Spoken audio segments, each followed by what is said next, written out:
ఓం నమో వెంకటేశాయ. నిత్య సత్యాత్ముడై ఉండి సత్యమై తానుండు, ప్రత్యక్షమై ఉండి బ్రహ్మమై ఉండి, సంతృప్తుడు తిరువేంకటాద్రి విభుడు, సంతృప్తుడు తిరువేంకటాద్రి విభుడు.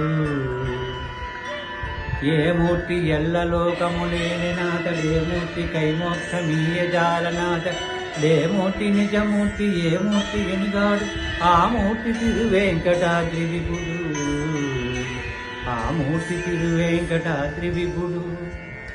నిత్యాత్ముడై ఉండి నిత్యుడై వెలుగొందు, సత్యాత్ముడై ఉండి సత్యమై తానుండు, ప్రత్యక్షమై ఉండి బ్రహ్మమై ఉండి, సంశిష్యుడు తిరువేంకటాద్రి విభుడు, సంశిష్యుడు తిరువేంకటాద్రి విభుడు. ఓం నమో వెంకటేశాయ. శ్రీరామ రామ రామేతి రమే రామే మనోరమే, సహస్రనామ తత్తుల్యం రామనామ వరానం. అయోధ్య రామాలయం ఎంత చక్కగా ప్రసిద్ధికి కట్టబడిందో అలాగే మన పాలతోడు రామాలయం కూడా అంత సర్వేగంగా జరుగుతుంది, సర్వేగంగా పనులు జరుగుతున్నాయి. మీరందరూ కూడా ఈ వీడియో చూసి వాళ్ళందరూ కూడా రామాలయం ఎవరైనా చందా ఇస్తే ఒక లైక్ కొట్టి చూసి లైక్ కొట్టి వాళ్ళకి ఎన్నికన్నుగా కమిటీ వారికి ఎన్నికన్నుగా ప్రోత్సహిస్తే వాళ్ళకి ఎన్ని బలం ఇంకా పెరుగుతుంది, మేమందరం మీ వెనకాల ఉన్నాం అన్న సపోర్ట్ ఇంకా పెరుగుతుంది. వాళ్ళకి ఇంకా లైక్ కొట్టి సపోర్ట్ ఇస్తారని చందా ఇచ్చిన వాళ్ళందరికీ మీరు ఎక్కడెక్కడ ఉన్నారో ఒక లైక్ కొడితే ఆ చందా ఇచ్చిన వాళ్ళు కూడా సాటిస్ఫాక్షన్ అవుతారని చెప్తూ అసలు కథలోకి వెళ్దాం. ఒక ఈగో హర్ట్ అవ్వడం గురించి ఈరోజు టాపిక్ మాట్లాడుకుందాం. ఈగో హర్ట్ అవ్వడం అంటే ఒక అడవిలో వేట అయిపోయిన తర్వాత ఈగల పక్షి గద్ద ఒక కొమ్మ మీద వాలి అక్కడ ఉంది. అయితే అదే కొమ్మ మీద బలిష్టంగా ఒక పాము కూడా చుట్టుకుని దానికి వేట అయిపోయి అది కొమ్మ మీద చుట్టుకుని ఉంది. అక్కడ వాలితే గద్ద పాము చూసి నా కొమ్మ మీద వాలేవేటి అనేంతగా ఇలా చూసింది, పైకి బుసగొట్టింది.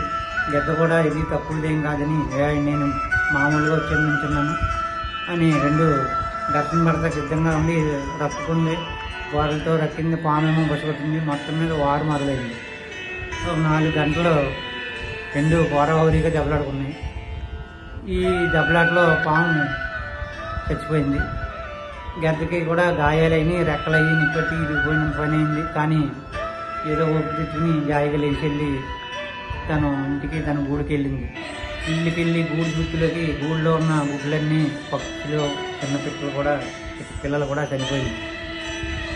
అది అయ్యో నేను అక్కడ వాడకుండా ఎగువకి వెళ్లకుండా ఉంటే నా పిల్లలు నేను నా ఫ్యామిలీ బాగుంది కదా అని బాధపడింది. అక్కడ ఆ పక్షి కథ అయిపోయింది. కానీ మనం కూడా ఈ రోజుని రోడ్ రేస్ ఎవడో మనం సైడ్ వేసుకెళ్తాడో ముక్కు మొఖం తెలియదు ఆడు మనం సైడ్ వేసేయడని మనం కూడా ఓవర్టేక్ చేయడానికి పెద్ద వారే జరుగుద్ది. అక్కడ ఏదో ఇబ్బంది పడతాం, భగవంతు దేవాలు ఏదో జరుగుతాయి, అన్నీ అయిపోతాయి. కానీ ఇంటి దగ్గర కూడా అలాగే బయటకు వచ్చి ఏదో వాదన, అక్కలేని వాదన, ఇగో హట్ అవ్వడం, మనం ఆడి గురించి ఆలోచించడం, ఇలాంటి గోల్ని మనం స్వామి నాకు చాలా పని ఉంది ఇక్కడ వదిలి అంతే సింపుల్గా అయిపోద్దని ఈ కథ సారాంశం. అలాగే ఒక కాకి తన 2 మాస ముక్కలు తిని 3వ ముక్క తింటాక అరిచి నోట్లో పెట్టుకుంది. ఈలోగా కాకులన్నీ వచ్చి ఇంకా పక్షులు వచ్చి దాన్ని వెంటాడిని. అవి వెంటాడితే అలా తిరిగి కొమ్మ మీద వాలి మాసం ముక్క వదిలేసింది. ఇంకా వదిలేస్తే కిందకెళ్ళి 20 కాకులు ఉన్నాయి, ఇంకా పక్షులు ఉన్నాయి, అన్ని దెబ్బలాడుకుని ఆ ముక్కను తింటాకే దెబ్బలాడుకుంటున్నాయి. అలాగే ఈ పై నుంచి ఆ కాకి చూసి చాలా సంతోషించింది. అలాగే కొన్ని బంధాలు కూడా మనం అవసరమైనప్పుడు వదిలేసుకుని హ్యాపీగా పైనుంచి చూస్తే మాసం ఎలా వదిలేసుకున్నామో కొన్ని నాటిని కూడా వదిలేసుకుంటే మనం హ్యాపీ ఫీల్ అవుతామని ఈ కథ సారాంశం. అలాగే ప్రతిసారి రామాలయంకి ఏదో వీడియో చేస్తూ ఉంటాం. అలాగే మీరు లైక్ కొడతారని హ్యాపీ ఫీల్ అవుతామని మేము కూడా హ్యాపీగా ఉంటాము. శ్రీరామచంద్రమూర్తి దయ వల్ల శరవేగంగా జరుగుతుంది, అయోధ్య నిర్మాణంలో జరుగుతుంది.